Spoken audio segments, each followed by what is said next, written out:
Hi, I'm Davina. At my award ceremony, the biggest night of my life, my parents didn't show up. They just left a note on the kitchen counter. Just a trophy. That night, something inside me broke. But what followed shattered so much more. Secrets, betrayals, a lifetime of sacrifices nobody ever asked for, but always expected. What happens when the daughter they took for granted finally walks away and cancels everything they counted on? You think the note was bad? Trust me, it was just the beginning. The door creaked open into a house that felt colder than the night outside. I stepped in, the polished wooden floor muffling my steps. The award plaque felt heavier in my hand with every breath I took. Faint traces of spring clung to the air, cut grass, damp earth. But inside, it was just silence. No balloons, no cheers, not even a half-hearted good job echoing from upstairs. I shut the door softly behind me and paused, listening for any hint of life. Nothing. The house, so familiar, suddenly felt foreign. I walked into the kitchen, where the counter was cluttered with yesterday's mail and an empty cereal bowl, abandoned like an afterthought. That's when I saw it. A crumpled scrap of paper lying in the center of the counter, weighed down by a half-empty salt shaker. I moved closer, my heart thrumming in my chest for reasons I couldn't name yet. Scrawled across it in quick, lazy handwriting were 3 words, just a trophy. I froze. For a full minute, maybe longer, I stood there, staring at it like it might change if I blinked hard enough. The plaque, still clutched in my hand, pressed against my ribs. I didn't even realize I was holding my breath until the edges of my vision tightened. No decorations, no card, no, "We're proud of you." Just that note. 3 words that gutted me deeper than 1,000 insults ever could. I set the plaque down carefully on the counter next to the note. It made a small, hollow sound against the laminate, a sound that seemed too loud in the heavy silence. I straightened, looking around as if expecting someone to jump out and yell, "Surprise!" But there was only the steady tick of the kitchen clock, indifferent to the small disaster it was witnessing. Maybe they forgot. Maybe something happened. An emergency? Maybe. I knew better. I had always known better. For a moment, I tried to conjure a reason, any reason, why my own family wouldn't be here to celebrate one of the biggest achievements of my life. I thought about when I won the regional spelling bee in middle school, how they left a note taped to the fridge. Dinner in the oven. No, congratulations. No, we're proud of you. I thought about my high school art exhibit. The way Mom said, maybe next time they'll pick a real artist, when I showed her the invitation. I thought about the scholarships, the internships, the nights I stayed up crying into my pillow because I had nobody to share my victories with. Not really. They always made sure I knew. My accomplishments were inconvenient, my successes invisible, unless they could brag about them to their friends. Tonight wasn't new. It was just the first time I couldn't lie to myself about it anymore. My phone buzzed against my hip, breaking my spiral of thought. I pulled it out, the screen lighting up with a notification from my university. Congratulations to all our graduates and award recipients. Celebrate this important milestone with the people who love and support you. I laughed, a hollow, humorless sound that scraped my throat raw. It sounded so ridiculous, so naive. The people who love and support you. I didn't even bother opening the email fully.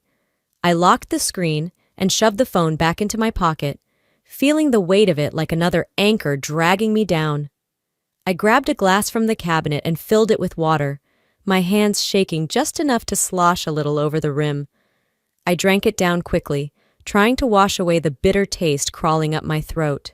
The kitchen clock ticked on, oblivious. I turned off the light and made my way down the hallway to my bedroom, the award plaque still tucked awkwardly under my arm. The house was dim, bathed in the fading lavender light of early evening. Every step I took felt heavier, more permanent, like I was walking away from something I couldn't name yet. I paused at my bedroom door, glancing back one last time. The living room sat dark and empty. The kitchen counter gleamed under the faint light from the street lamp outside, casting a ghostly glow over the crumpled note. Just a trophy. The words echoed in my head as I pushed open my door and stepped inside. I set the plaque down on my desk carefully, almost reverently, like it deserved the respect nobody else had bothered to give it. My fingers lingered on the smooth wood of the frame. I sat down heavily on the edge of my bed, the mattress sighing under my weight. I stared at the plaque for a long time, trying to find meaning where there was none. The ache in my chest wasn't sharp, it was slow, corrosive, a steady unraveling of something I hadn't even realized was still holding me together. I used to believe family would notice eventually, I whispered to the empty room. That night, something inside me cracked wide open. The night stretched on, heavy and unyielding. I lay back on my bed, the ceiling above me fading into shadow. For a long moment, I just stared, letting the silence settle into my bones. Somewhere in the distance, a dog barked once. Then the world went still again. The award plaque sat untouched on my desk, its presence almost accusing.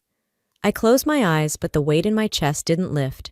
Instead, another memory crept in.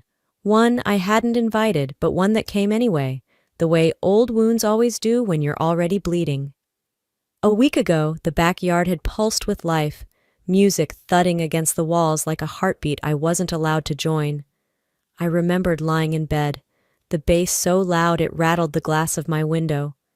The lights strung from the trees outside had cast glowing webs across the lawn. Wesley's party. It wasn't just any party, it was a spectacle.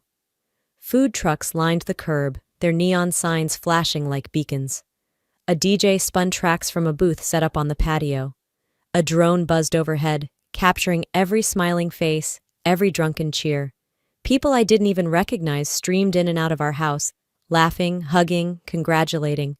Through the sheer curtains of my bedroom window, I watched Mom, Dorothy, flutter around like a hostess at a celebrity gala, a tray of custom cupcakes balanced expertly in her manicured hands.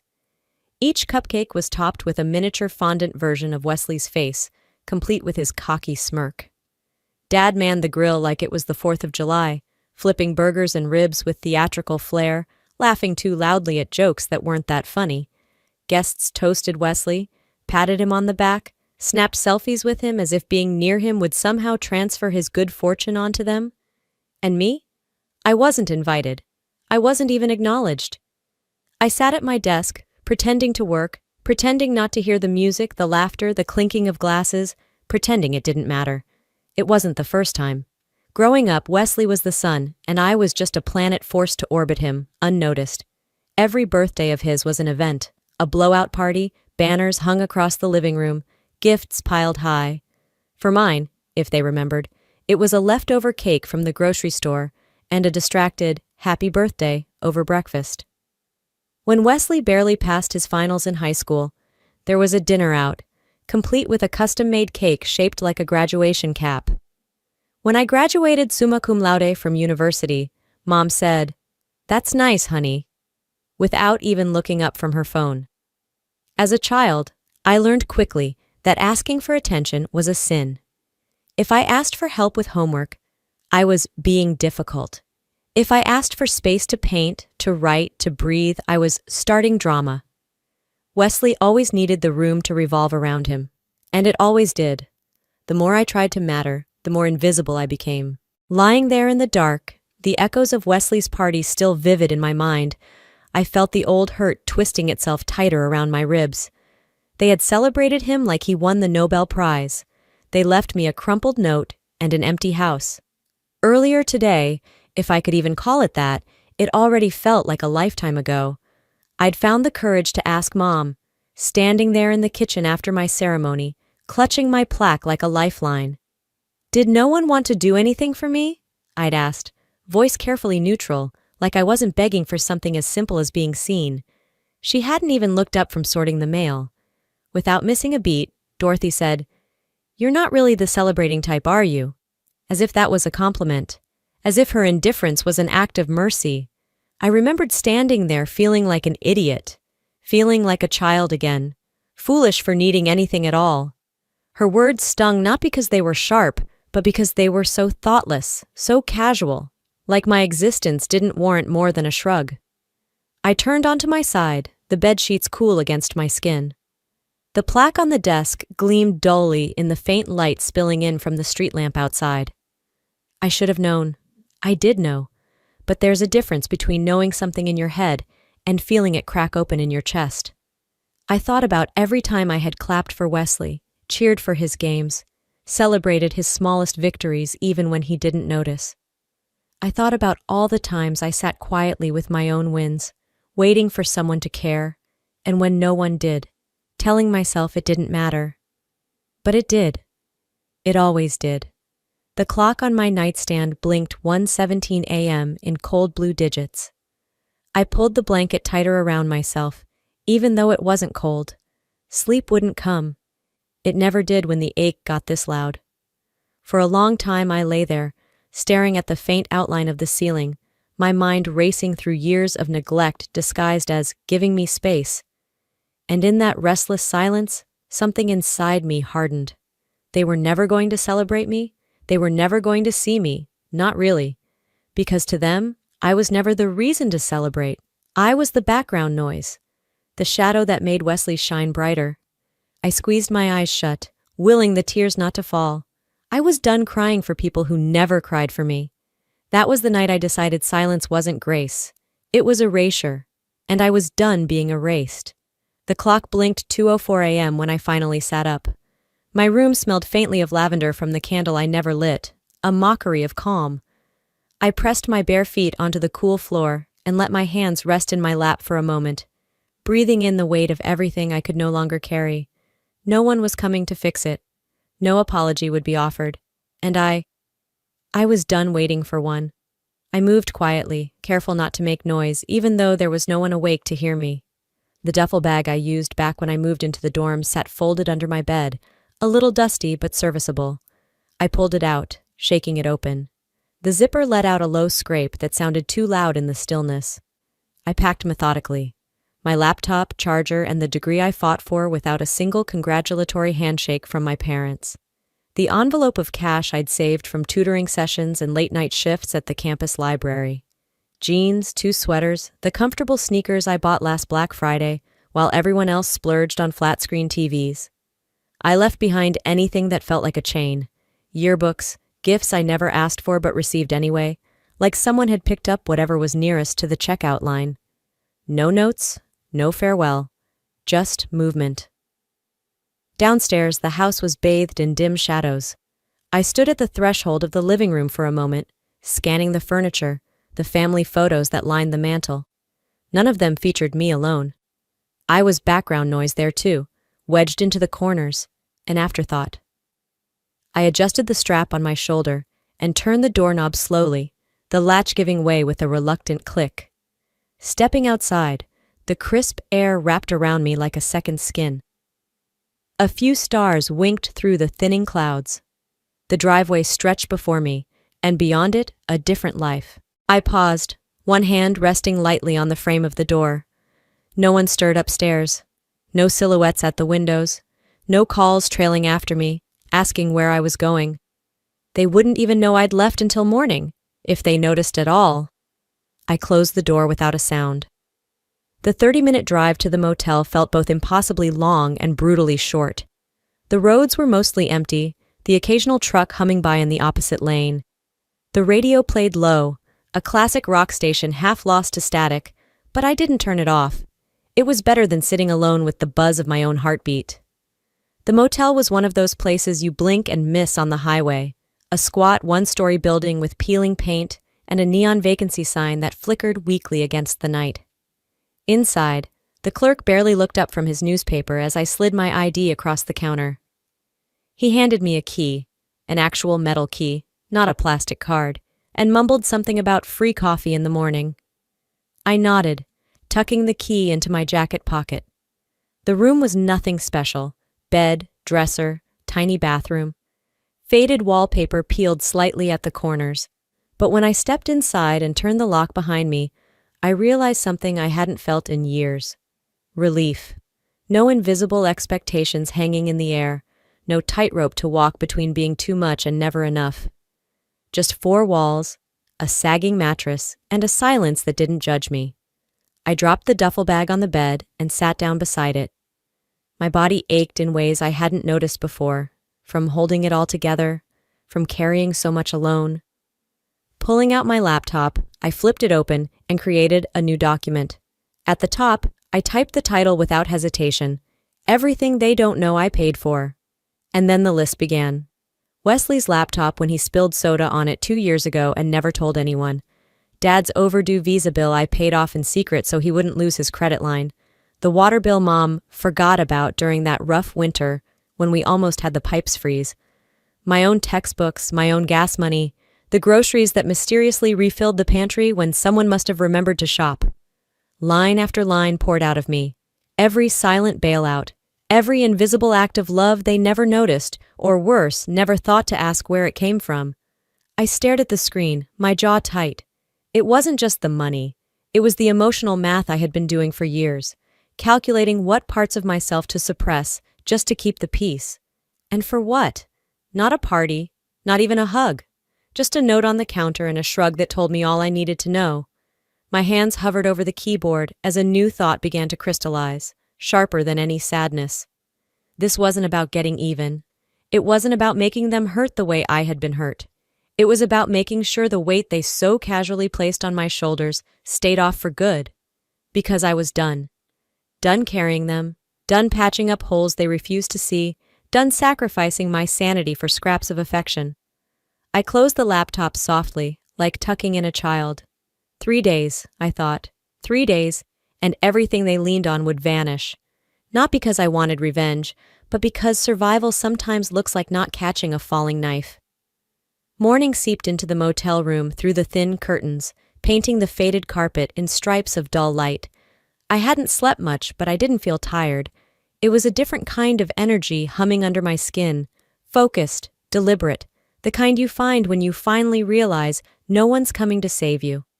Sitting at the small wooden desk by the window, I powered up my laptop. It took a few seconds for the screen to flicker to life, but once it did, I wasted no time. My fingers moved with a calmness that felt foreign at first, then natural. One by one, I logged into every account that tethered me to that house.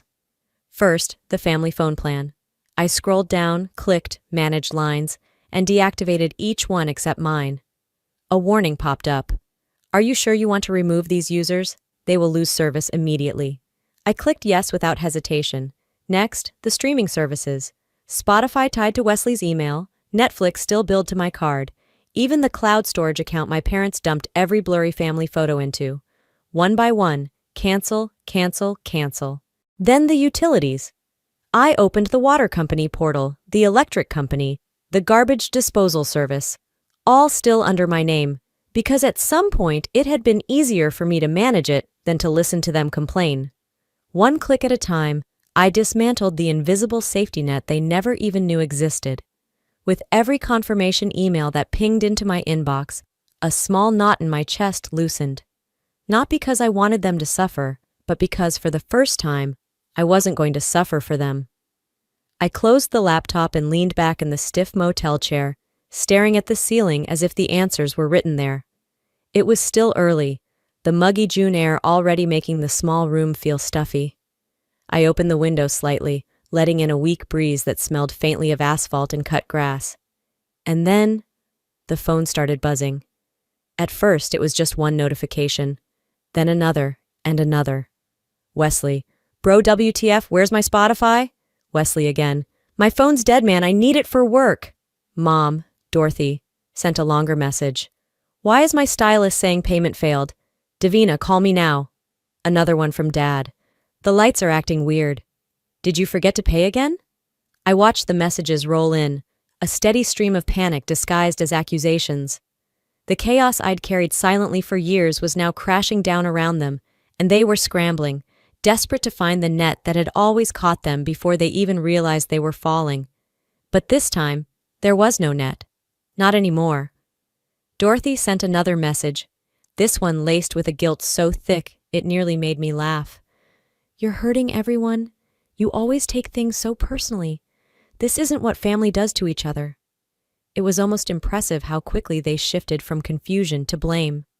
Not once did anyone ask if I was okay. Not once did anyone say, we're sorry. Instead, It was my fault. For removing support they never thanked me for. It was my fault for letting them feel even a fraction of the insecurity I'd lived with every day. I put the phone down on the desk, letting it buzz unanswered. The next barrage came faster. Wesley, sending nothing but angry emojis. Dad, firing off messages like bullets. Unbelievable, ungrateful. You'll regret this when we're gone. And Dorothy, the master of emotional manipulation, trying every key on the broken piano of our relationship. I didn't mean what I said. You know we love you deep down. You're being selfish after everything we've done for you. Selfish. That word echoed in my mind, bitter and absurd. If survival was selfish, then yes, I was finally guilty. I opened the family group chat just long enough to see the train wreck unfolding. Wesley. Where TF is Davina? Dad. She's punishing us. Typical. Dorothy. Don't engage, she wants attention. I laughed quietly, a sound more disbelief than amusement. They truly believed that cutting the leash they'd tied around my neck was about attention. They didn't see that I wasn't standing in the doorway waiting to be noticed anymore. I was already halfway down the road, and they were arguing with my shadow. Without another glance, I muted the group chat and blocked notifications from their numbers. No arguments, no explanations, no more wasted words on people who only listened when something was missing from their plates. Their chaos wasn't my responsibility anymore. Their hunger wasn't mine to feed. Their darkness wasn't mine to brighten. I glanced around the room again, the peeling wallpaper, the ancient TV perched on a particle board dresser, the thin curtains struggling to block out the rising sun. It wasn't glamorous. It wasn't comfortable. But it was mine. As I powered down my phone for the night, I whispered into the stillness, more to myself than to anyone else. They're finally feeling the weight I've been carrying alone for years. And I was just getting started.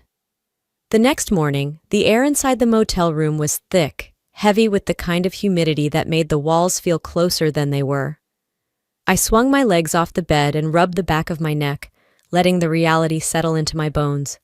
This was my life now, stripped down, raw, mine to rebuild. The laptop still sat on the nightstand, the screen dark. I reached for it, my fingers steady.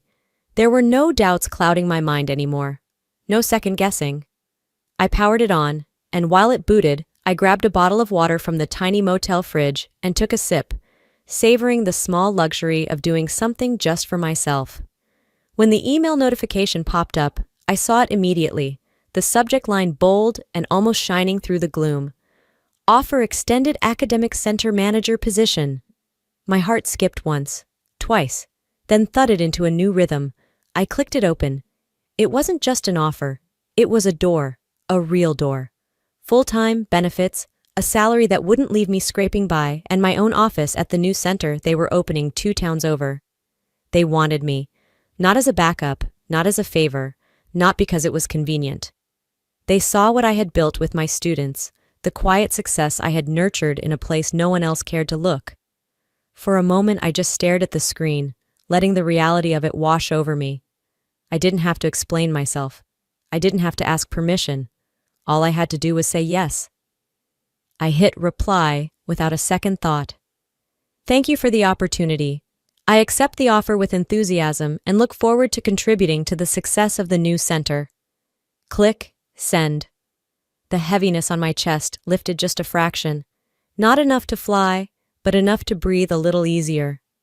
By noon, I had packed up what little I had brought to the motel. I booked a short-term rental closer to the center, a modest 1-bedroom apartment with peeling linoleum floors and a tiny kitchen. It wasn't fancy, but it was a start. It was enough. I loaded my duffel bag into the back of a rideshare, exchanging polite small talk with the driver, while my mind spun plans like threads. Furniture to buy, utilities to set up, routes to memorize. Halfway to the new place, my phone buzzed. The number was unfamiliar, but local. I almost let it go to voicemail.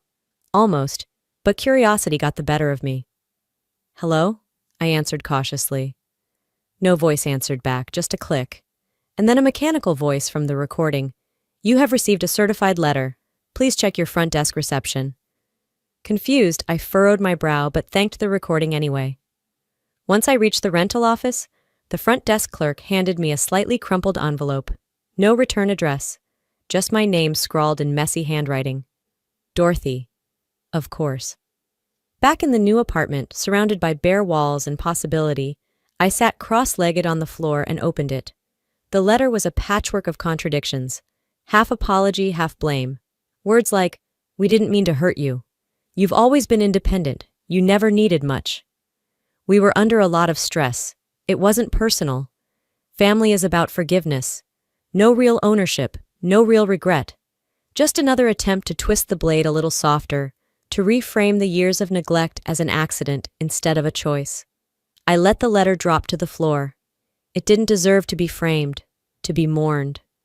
It was just another brick in the wall they had spent a lifetime building between us.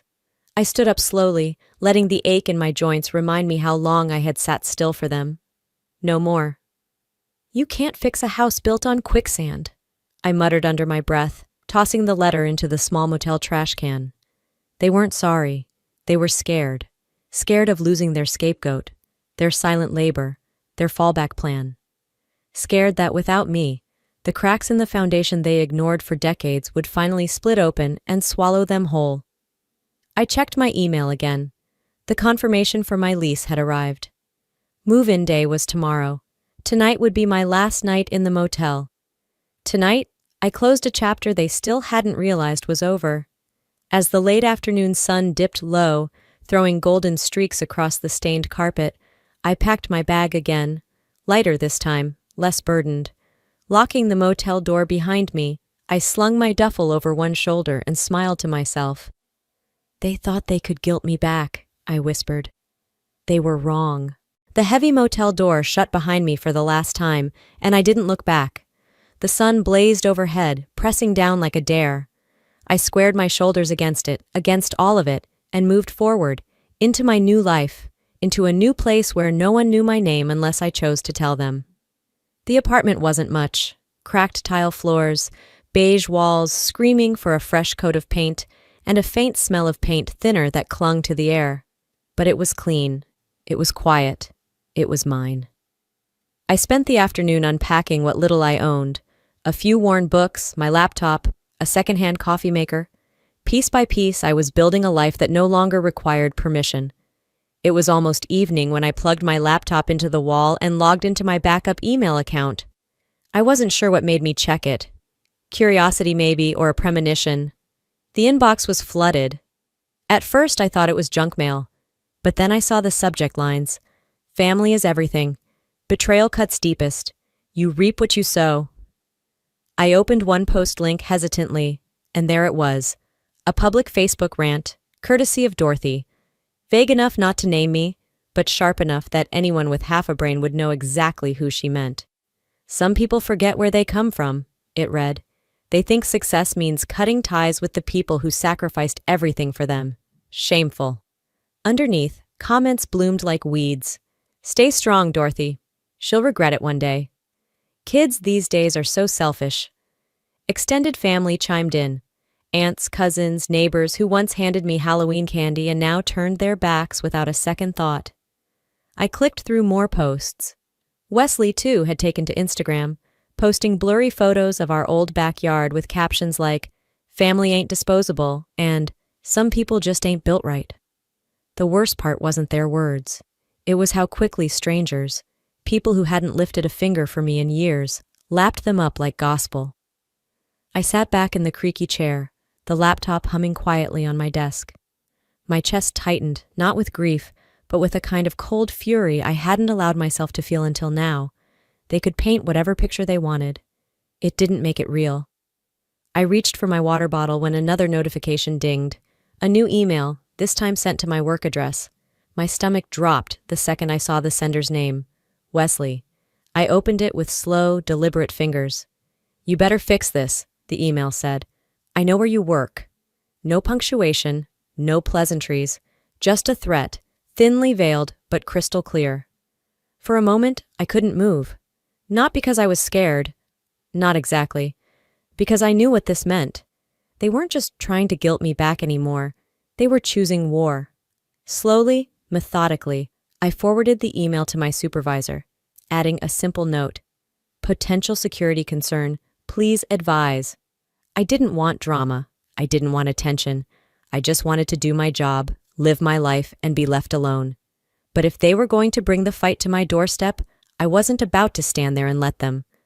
My supervisor, kind but firm, replied within minutes. We'll increase security measures immediately. Thank you for letting us know. I exhaled a breath I hadn't realized I was holding. I wasn't alone here. Not anymore. The next morning, the building manager installed a keypad lock on the staff entrance. Cameras were checked, policies were reviewed. It was subtle but solid, like laying bricks against an incoming storm. I stood by my office window, watching the parking lot shimmer under the summer heat, and realized I wasn't afraid. Not of Wesley, not of Dorothy, not of the lies they were weaving around me like spiderwebs. This wasn't family anymore. This was survival, and survival meant drawing lines, clear, hard, permanent. Inside my chest, something old and heavy cracked loose. Not sadness, not guilt, freedom. Next time they cross the line, I thought, staring at my reflection in the glass, there won't be another warning. I turned from the window, my office door clicking shut behind me. Let them come. I was ready. The sky had darkened to a heavy steel, the air thick and still, as if the world itself was holding its breath. I tossed my keys onto the small table by the door and kicked off my shoes, the tile cool against my bare feet. Thunder rumbled low in the distance, not quite here yet, but close enough that the windows rattled faintly in warning. I was just about to heat up leftovers when my phone buzzed violently against the counter. Unknown number. I stared at it for a second, every instinct screaming at me to ignore it. But a deeper instinct, the one honed by years of dealing with them, told me exactly who it was. I answered without a word. Finally, Wesley's voice snarled into my ear. Took you long enough to stop hiding. I said nothing, letting the silence stretch between us like a taut wire. You're a real piece of work, you know that? He spat. You think you're better than us now? You think you can just walk away like you never owed us anything? I leaned back against the kitchen counter, feeling the cool stone bite into my palms. I could almost see him, pacing, red-faced, wild-eyed, painting himself as the victim in a story he wrote himself. You ruined everything, he barked. Mom's a wreck because of you. You got people looking at us like we're trash. There it was. Not guilt, not regret, just embarrassment, just wounded pride. And then, faint but unmistakable, I heard it. Sobbing. Loud, theatrical, dragging on the edges of his words like background noise. Dorothy. I closed my eyes, letting the sound wash over me without sinking in. It wasn't real. It was a performance. An old, tired play I'd seen too many times before. Nobody said I'm sorry. Nobody said we hurt you. Just accusations, like knives tossed blindly into the dark. You done yet? I asked, my voice steady, almost bored. There was a pause, like he hadn't expected that. Like he was so used to me folding under the weight of their chaos that he didn't know what to do when I didn't. You're the selfish one, he hissed. You always have been. Everything we did for you. I let out a soft laugh, not bitter, not cruel, just tired. No, I said quietly, you did everything for yourselves, and you used me to clean up the mess. His breath caught on the other end. Good. You didn't lose me, I continued, voice sharpening like the edge of a blade. You pushed me away. You chose yourselves every single time. And now you get to live with that. I took a deep breath, feeling the words settle into my bones like steel. No more money, I said. No more favors. No more pretending. He tried to interrupt. I heard the sputtering outrage, but I cut through it cleanly. And unless you can come to me with real apologies, not crocodile tears, not guilt trips, you get no access to me. None. The storm outside cracked open then, a flash of lightning illuminating my small kitchen for a split second. I didn't flinch, because for the first time in years, I wasn't afraid of the thunder. I wasn't afraid of them. Wesley started shouting again, some mix of curse words and blame and rage. I didn't listen. I ended the call mid-sentence, my thumb steady as I blocked the number. Then I blocked Dorothy. Then every other number tied to that sinking ship I used to call family. It wasn't hate that fueled me. It was survival. It was choosing myself for once, fully, unapologetically. I set the phone down, the room vibrating faintly with the heavy roll of thunder outside. The rain hadn't come yet, but it would. You could feel it in the air, that thick electric pull. I leaned against the wall, arms folded, feeling more anchored than I had in years. They could cry, they could rage, they could smear my name to anyone who would listen, but they couldn't reach me anymore, because I wasn't standing still, waiting to be dragged back into their chaos. I was walking away, and for the first time, truly, they weren't coming with me. Another low rumble shook the windows, and I whispered into the growing storm, my voice steady and sure. The next time they reach out, it'll be too late. The days after the final call settled into a strange, thick calm. Not peaceful exactly, but suspended, like the air before a storm finally breaks. I woke up that morning to a gray, heavy sky pressing against my windows. Springfield's usual buzzing summer had been muted into a humid, suffocating quiet. Coffee in hand, I logged into my email, expecting the usual work updates. Instead, a series of forwarded legal documents blinked back at me. I clicked open the first one. Eviction notice, filed against the leaseholders of my childhood home, past due utilities, terminated service accounts, frozen credit lines. Everything that had once invisibly stayed afloat, because I made sure it did, was crumbling fast now. I stared at the screen, feeling a sharp, almost electric pang in my chest. Not regret, not even sorrow. Relief. The dominoes had started to fall the moment I stepped away, and now, finally, they were seeing just how much weight I'd been carrying for them all along. A soft knock at my door pulled me out of the moment. Just a package delivery. I signed without thinking, my mind still circling around the cascading collapse I wasn't lifting a single finger to stop. By noon, the thick humidity outside broke into a brief, ugly shower. Rain hammered the roof while I worked quietly, emails pinging into my inbox faster than I could read them. Utility companies, the county clerk's office, even the landlord's firm, all forwarding me notices about accounts they could no longer reach the primary holder for. They weren't my responsibility anymore. But because my name had once been tied to so many bills, they wanted me to see the wreckage. Message received. I poured another coffee and sat back, letting the documents pile up in unread tabs. Later that afternoon, my phone buzzed with another unknown number. I knew it before I answered. Clifford. I pressed accept anyway, bracing myself. His voice was thinner than I remembered, rough and unsteady. "Sweetheart," he started, trying to slip into the fatherly tone I hadn't heard in years. We just need a little help to get through this month. You know how it is. Hard times. Hard times. Harder, apparently, when you spend decades burning every bridge you had and pretending they would rebuild themselves. He continued, words tripping over themselves, painting a picture of bad luck, unexpected expenses, misfortune, but never, ever accountability. Not once did he say, "We were wrong." Not once did he say, "I'm sorry." It was all about what they needed, what they were owed. I took a slow sip of my coffee, letting him fill the silence with desperate, pleading noise. When he finally paused for breath, I spoke, calm, even, unshakable. "I suggest you contact the landlord," I said, "or a lawyer." He tried again, voice cracking now. "You know we don't have anyone else, baby girl." I hung up. Mid-sentence, mid-begging, mid-history. I set the phone down gently, like closing the final page of a book I would never reread. The rain outside had eased into a steady drip, the sidewalks glistening under the dull afternoon light. I moved to the window and leaned my forehead against the glass, watching the water slide down in long, lazy streaks. Was it cruel? Maybe. But survival doesn't ask for kindness from the people who abandoned you first. They chose their pride. They chose their negligence. They chose to pretend their hands were clean while expecting mine to stay dirty for them. And I, finally, fully, had chosen myself. The guilt didn't stick anymore. It slid off me like the rain off the glass.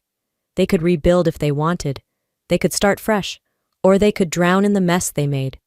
Either way, it wasn't my responsibility. I stood there for a long time, listening to the quiet tap of rain against the window, feeling it settle into my bones, not as sadness, but as clean, clear freedom. The storm wasn't coming anymore. It had already passed. And for the first time, I wasn't standing in the wreckage. I was free of it. By the time August rolled around, the sharp biting heat of midsummer had mellowed into golden evenings. The city slowed down, students out for break, families on vacation, the streets quieter. So was I. I stood in my small apartment, barefoot on the warm wooden floor, surveying what I had built. It wasn't much. A second-hand couch I found on Facebook Marketplace, a desk that wobbled if you leaned too hard, a handful of thrift store plants reaching lazily for the sun. But every inch of it was mine. No framed family portraits adorned my walls. Instead, there were certificates of my students' achievements, snapshots of smiling faces at the center I now managed, kids whose names I remembered because I chose to. I brewed a pot of coffee, humming quietly under my breath. Somewhere down the street, a dog barked, and the smell of freshly cut grass wafted through the open window. Life was simple, steady, good. I was arranging books on a low shelf when the knock came at my door, a soft, uncertain sound. Frowning, I wiped my hands on my jeans and opened it. No one there, just a brown package sitting neatly on the welcome mat. No return address. Curious, I carried it inside and sliced it open with my house key. Inside was a simple frame, a photo. Wesley and me, maybe 7 and 10 years old, grinning with missing teeth and sticky hands from too much candy. He had his arms slung over my shoulders, and I was laughing, head thrown back in carefree joy. Tucked behind the frame was a small note, the handwriting shaky but unmistakable. I didn't know what you were carrying. I do now. I'm sorry. L. I sat down hard on the couch, the frame resting in my lap. For a long moment, I just stared at it. The tears that rose weren't for the people they were now. They were for the kids we used to be. The ones who hadn't learned yet that love came with conditions, that loyalty was expected but rarely returned. I set the frame gently on the side table, next to a small, healthy succulent. Maybe that was all the closure I'd ever get. Maybe that was enough. Later that week, after a full day at the center, my coworkers invited me out for drinks. I almost said no, old instincts still whispering that belonging wasn't meant for me, but something stronger pushed me to accept. The bar was small, cozy, strings of fairy lights crisscrossing the ceiling. Laughter bubbled easily from our table, inside jokes forming faster than I could keep up. One of the interns toasted to me, sloshing her drink a little as she declared, "To Davina, the only reason half of us aren't flunking out." Everyone laughed, and I did too, genuine and full. I looked around, faces glowing under the lights, easy camaraderie swirling around us, and realized family isn't always blood. Sometimes family is the people who show up when you aren't perfect, the ones who see you, not what you can give them, not how you make them look, but you. And for the first time I had that. I built it myself. That weekend, feeling oddly light, I decided to try one last time to reconnect with Velma, my aunt. Maybe enough time had passed. Maybe wounds had softened. I crafted a short, polite email. No accusations, no emotional minefields. Just an olive branch. 2 days later, her reply landed. One line. Hope you're doing well. Take care. Nothing more. No warmth. No acknowledgement. And just like that, I knew. Some bridges weren't just burned. They were never meant to be crossed again. And that, too, was a kind of freedom. On the evening of my birthday, I stood on my small balcony, a slice of cake balanced on the railing, a plastic fork in hand. The sun dipped low over the city, bathing the streets in gold and long shadows. I breathed in deep, the smell of late summer, the hum of distant laughter, the quiet click of possibility unfurling around me. I hadn't just survived them. I survived myself. After everything, if there's one thing I could tell the version of me who stayed too long, hoped too hard, and loved without limits, it's this. You don't owe anyone your self-destruction in the name of loyalty. You are allowed to choose yourself. You are allowed to survive. You are allowed to thrive. Sometimes, the people who are supposed to love us the most are the ones who teach us how to love ourselves by refusing to do it first. And that's not a tragedy. It's a beginning. I hope if you're standing at a crossroads right now, you remember freedom doesn't come from waiting for them to change. It comes from deciding you deserve more, even if you have to walk away to find it. Now, I'd love to hear from you. Have you ever had to choose yourself over people you once called family? What helped you stay strong when the guilt tried to pull you back? If this story touched your heart, please leave it in the comments or tell me which state you're watching from. And if you didn't quite connect with it, that's okay too. Let me know what you would have done differently and where you're tuning in from. I truly want to hear your voice. Don't forget to subscribe to the channel so you won't miss more real, raw stories like this. Because sometimes, hearing someone else's journey reminds us that we're not alone in ours. Thank you for being here. See you in the next story.